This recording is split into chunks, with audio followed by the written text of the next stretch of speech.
Bon matin à tous, bonsoir où que vous soyez.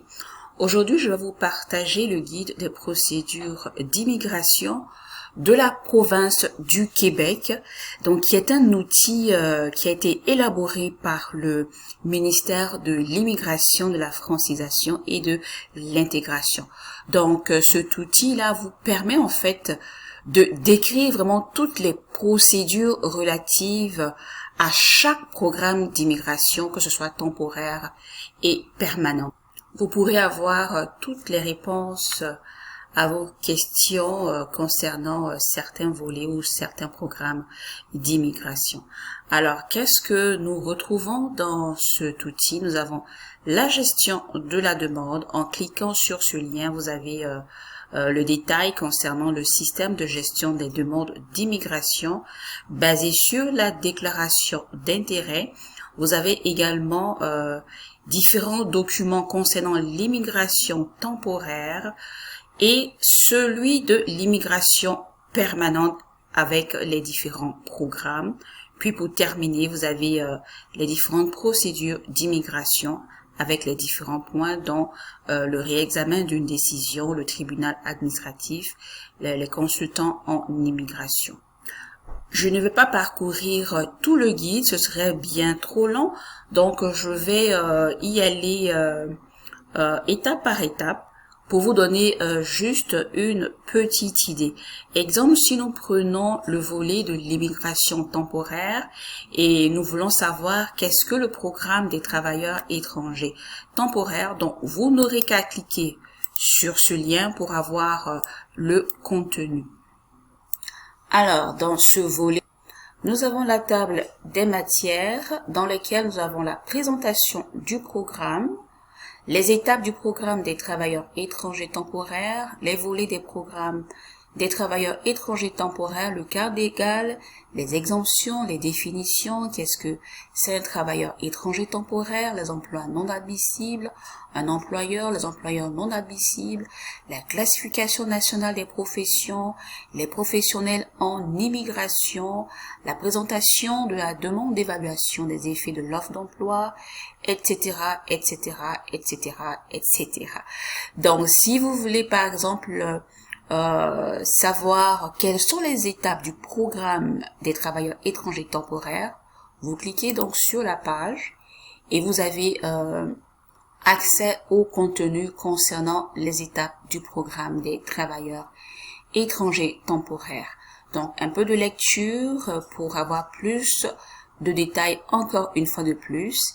Et dans le volet 2, 2.2, vous avez le volet du programme des travailleurs étrangers temporaire, vous avez des informations concernant, par exemple, les réformes qui ont eu lieu, puis quels sont les 4 volets dans ce programme. Vous avez entre autres le volet des travailleurs, des talents mondiaux, le volet des postes à haut salaire, celui des postes à bas salaire et celui des travailleurs agricoles. Donc, en parcourant le document point par point, vous aurez toutes les définitions, toutes les étapes, les démarches, ainsi que les documents qui sont demandés. Nous allons également voir le programme des étudiants étrangers, quelles sont donc les différentes étapes à entreprendre ou les documents à fournir donc pour ce programme. Donc pareillement, nous cliquons sur le lien pour avoir accès à la documentation. Et donc voilà, guide de procédure, chapitre 2, section 2.2, programme des étudiants étrangers. Donc vous avez le préambule, ensuite vous avez la table des matières qui contient donc la présentation du programme, le cadre légal, les exemptions, la présentation d'une demande, donc présentation de la demande de sélection temporaire, la recevabilité de la demande, les droits exigibles, la preuve d'admission dans un établissement d'enseignement, la preuve de capacité financière, les obligations de l'étudiant. Pour les enfants mineurs, vous avez enfants mineurs accompagnés du titulaire de l'autorité parentale, enfants mineurs non accompagnés du titulaire de l'autorité parentale, la charte de la langue, les étudiants qui étudient au Québec mais qui demeurent dans une autre province, les apprentissages, les rédactions de thèse, les examens de la demande, la décision acceptation de la demande, la durée de validité de la décision de sélection temporaire, la durée de validité, le calcul de la durée de validité, ainsi de suite. Donc, point par point, vous pourrez avoir donc plus d'informations. Si donc je me réfère par exemple à la présentation d'une demande, donc en cliquant sur la page 9, nous avons accès directement à ce volet, à ce chapitre, donc qui indique par exemple que le ressortissant étranger doit remplir une demande de sélection temporaire pour études en ligne et payer les droits exigibles qui y sont attachés.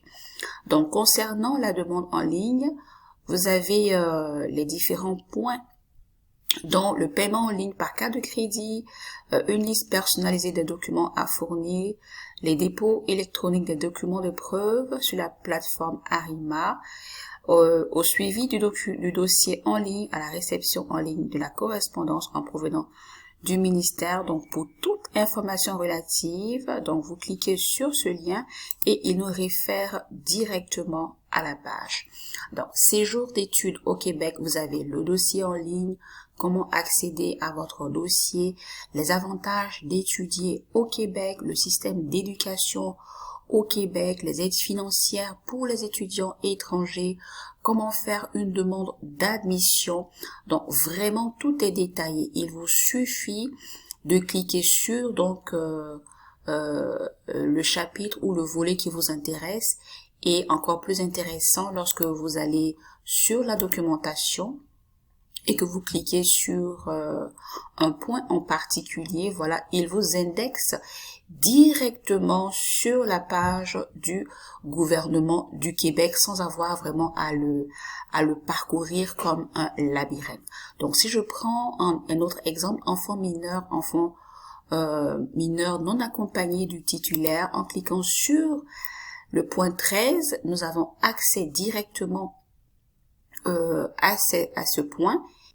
Et pour les documents à fournir, en cliquant sur le lien, vous êtes indexé sur la page du gouvernement du Québec sans avoir à le parcourir de fond en comble, mais vous arrivez sur les documents à transmettre. Donc voici pour ce programme. Nous continuons avec celui des séjours temporaires pour traitement médical. Donc pareillement, nous cliquons sur le lien et nous avons également accès à la documentation. Donc comme les précédents, vous avez le préambule, vous avez la table des matières, dont entre autres la présentation du programme, le cadre légal, les exemptions, la présentation d'une demande qui comporte la présentation de la demande de sélection temporaire, celle de la recevabilité des requérants âgés de 18 ans et plus, ceux âgés de moins de 18 ans, le formulaire du médecin traitant, la preuve de capacité financière et d'autres points dans l'examen de la demande, les décisions. Et voilà, pour encore une fois de plus avoir le détail, vous cliquez sur la page et vous accédez, voilà, vous êtes indexé ensuite sur la page du gouvernement du Canada. Nous poursuivons notre démarche, donc cette fois-ci pour l'immigration permanente, qui elle comporte à peu près six programmes, dont le programme régulier des travailleurs qualifiés, le programme de l'expérience québécoise, celui des investisseurs, des entrepreneurs, des travailleurs autonomes et des personnes sélectionnées pour considération humanitaire. Parce que souvent, je reçois des demandes, des questions de personnes qui voudraient bien savoir la différence entre un travailleur qualifié, c'est quoi l'expérience québécoise, etc., etc. Donc, nous allons cliquer sur le programme régulier des travailleurs qualifiés pour voir le contenu. Alors, à la section 3.1, encore une fois de plus, le préambule et la table des matières qui contient la présentation du programme, le cadre légal, le système de déclaration d'intérêt, la présentation de la demande, les examens de la demande, la décision. Donc, pour revenir aux examens de la demande, vous avez, par exemple, au point 6.5, les facteurs et critères de sélection, dont la formation, les expériences professionnelles, l'âge, le facteur connaissances linguistiques, les facteurs séjour et famille, caractéristiques de l'époux, du conjoint, les offres d'emploi validées, les enfants, la capacité d'autonomie financière. Donc, tout ce contenu vraiment vous permet, vous guide, vous oriente dans vos démarches de qu'est-ce qu'il faut faire, qu'est-ce qu'il faut avoir, qu'est-ce qu'il ne faut pas avoir, qu'est-ce qu'il ne faudrait pas faire également. Donc, je pense que c'est ce guide, cet outil permettra vraiment de mieux comprendre tout ce processus qui peut être parfois complexe. Et donc, en prenant le temps vraiment de le parcourir, selon les programmes qui vous intéressent, vous pourrez soumettre votre demande en toute simplicité. Vous pourrez donc voir les autres programmes et j'aimerais vous parler d'un autre point, celui des consultants en immigration.